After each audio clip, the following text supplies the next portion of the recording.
Dobré ráno. Neexistuje žiadne ráno a neexistuje žiadny večer. Existuje len čas, kedy musíte ísť do roboty a čas, keď nemusíte ísť do roboty alebo tam nemusíte byť. Do večera do 8 som bol v robote. Spal som 5 hodín a idem naspäť na celý deň do roboty. Od 8 do 6. Včera som od 10 do 8. Z toho som tiež spal 5 hodín. Takže doma som bol 5 hodín. Všetky ostatné hodiny som bol v robote. Obľúbený slovenský sen. A to sa nesťažujem, to len konštatujem.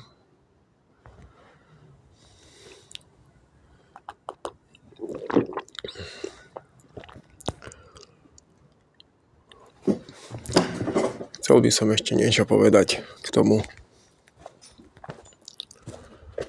ako je na Slovensku celkovo príjmané to, že všetko musí mať pravidla.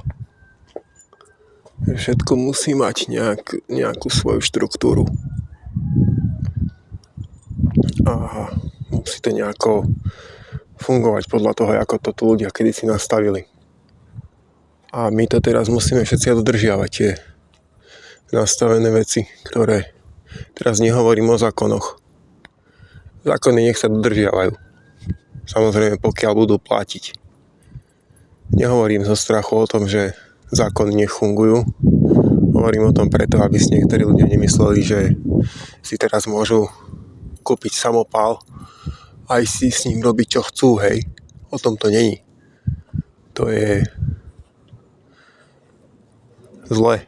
Aj keď sa dá povedať, že zlo a dobro neexistuje, tak stále je to o tom, že to je zle. To je zle pochopený svet. A hlavne zle vysvetlený svet. Zle vysvetlený rodičmi, zle vysvetlený školou, zle vysvetlený všetkými ostatnými. Všetko zlo, čo sa vám deje preto, lebo sa na to máte niečo naučiť. Nie preto, lebo to z vás má urobiť vola, ktorý príde do nejakého zariadenia a pozabíja tam nejakých ľudí. O tom to nie je. To zlo, čo sa vám deje, na to sa máte naučiť. Že aj takéto veci sa môžu diať. A že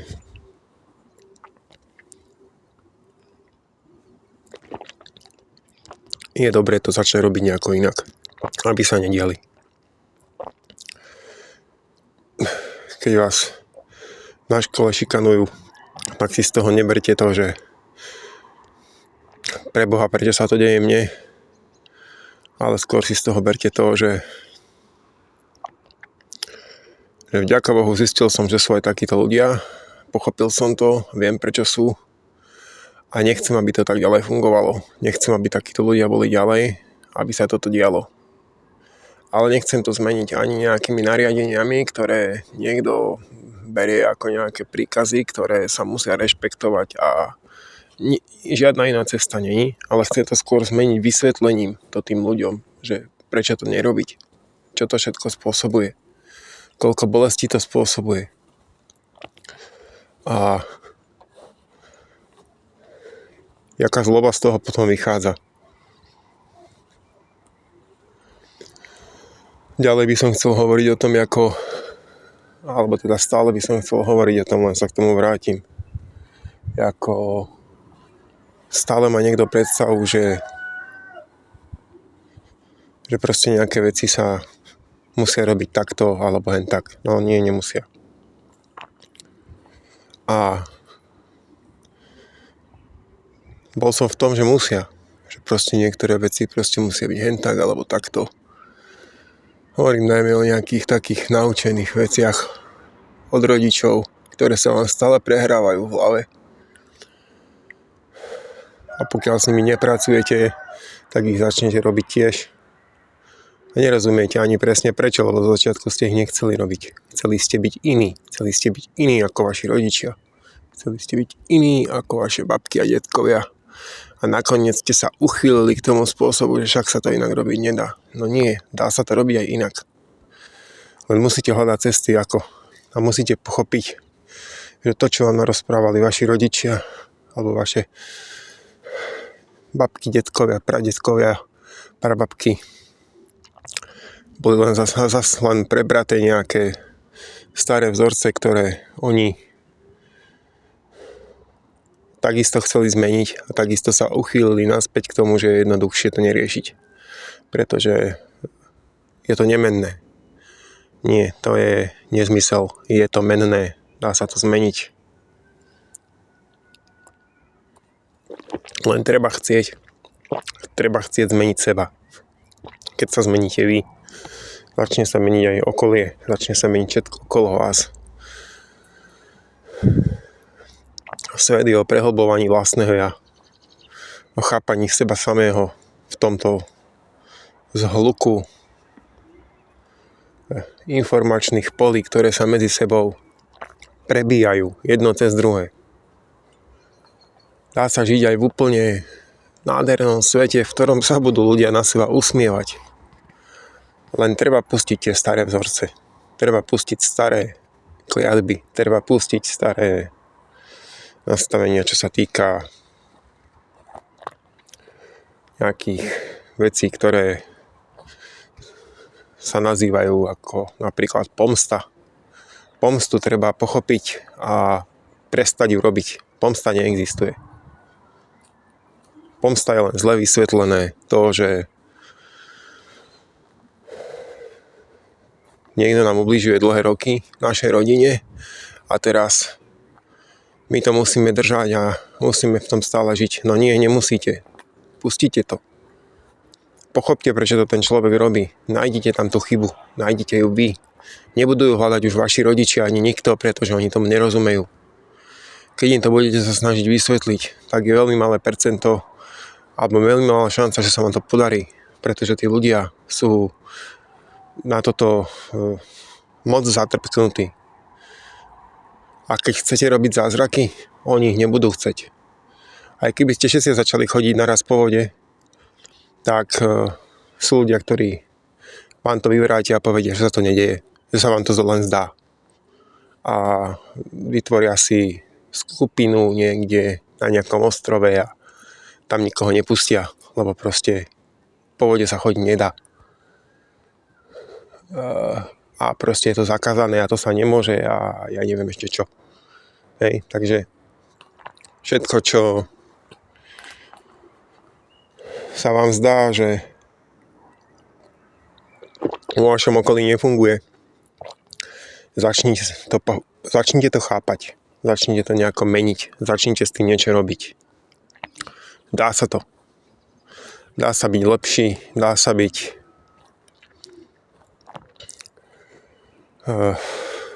ochotnejší, dá sa byť mierumilovnejší, dá sa byť chápavejší. Svet nie je len o negatívnom postoji a o tom, ako hádzať veci do jednej studne a hovoriť si, že však sa to tam stratí, nestratí, zostane to tam, budú to riešiť vaše deti, budú to riešiť ďalšie generácie a pokiaľ sa to nevyrieši, bude sa to stále točiť dookola. Včera som videl krásne video, nebolo to video na YouTube alebo niekde, bolo to na streamovacej televízii americkej jednej, ktorá sa venuje takýmto všelijakým veciam, ako je rozvíjanie vedomia. A bolo to o tom, poviem zhruba to, čo hovoril ten chlap tam, že problém neexistuje. Alebo inak povedané, problémom nie je ten problém, ale to, že sa o tom probléme hovorí. Najviac na to majú podiel médiá, ktoré to medializujú. Niekde sa niečo stane, urobia z toho obrovskú bublinu a fúknú to medzi ľudí A teraz ľudia si idú hovoriť, že aké je to strašné a predávajú si to medzi sebou a nafúkujú to a robia z toho ešte väčšiu vec, že Ježišmaria, stalo sa toto, to je hrozné a teraz to je neskutočné, je to hrozné a to sa musí potrestať a ja neviem čo, to sú blbosti. Problém je len v tom, ako myslíme. Problém je v myslení. To tam hovorili tiež. To je vlastne dôvod toho videa bol ten, že máme korupčné myslenie alebo korupčné vedomie. Sami robíme to, že likvidujeme všetku dobrú vôľu sveta a prerážame ju negatívnymi myšlienkami, ktoré sa synchrone rozširujú po celej planete a ovplyvňujú všetky národy. Stačí, aby jeden národ začal rozmýšľať negatívne a ovplyvní to celý svet, pretože sa to nahráva do myšlienkového pola Zeme a šíri sa to po celej planete. Prestaňte to robiť, prestaňte takto uvažovať. To proste nie je o tom. Snažte sa to pochopiť, že pozitívne myslenie vás môže dostať ďalej. Hľadanie odpovedí cez pozitívne myslenie môže zmeniť úplne všetko. Tam stačí, aby jednotlivec začal inak rozmýšľať a začal chápať, prečo sa veci dejú tak, ako sa dejú, čo sa má na tom naučiť, čo z toho môže získať, čo mu to môže dať, aké veci z toho má vynechať.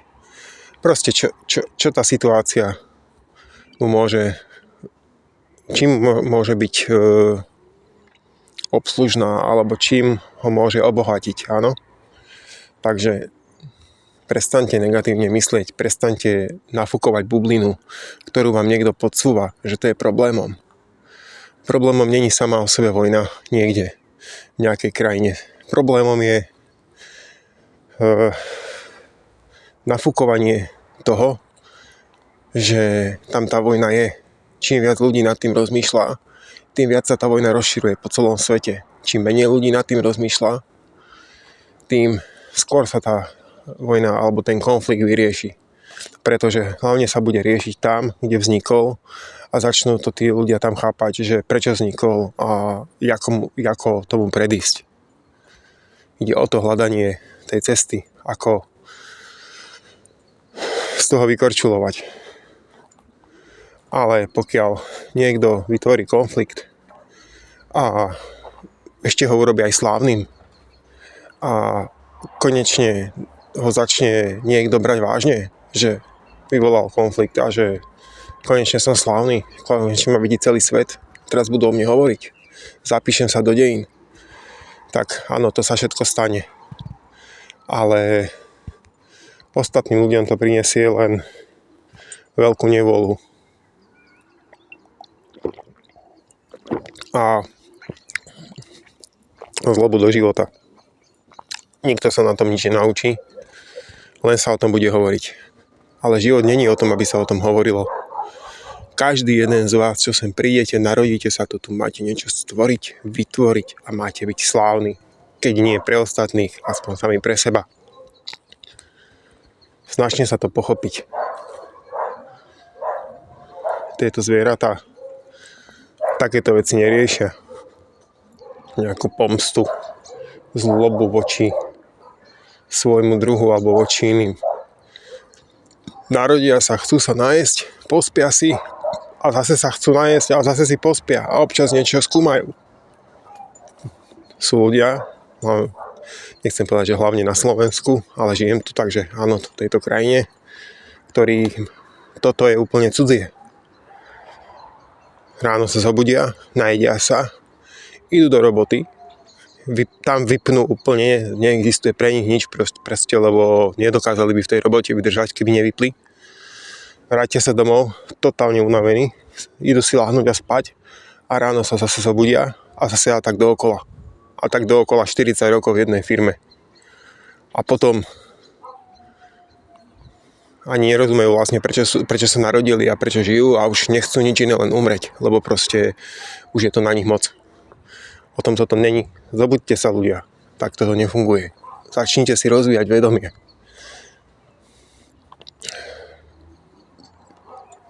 Začnite byť bohmi vo vlastnom živote. Začnite tvoriť vo vlastnom živote. Robte božské veci. Robte veci, ktoré vás môžu posunúť dopredu. Tam, niekde do diaľav. Hľadajte v tých mrakoch slnko. Ďakujem za pozornosť.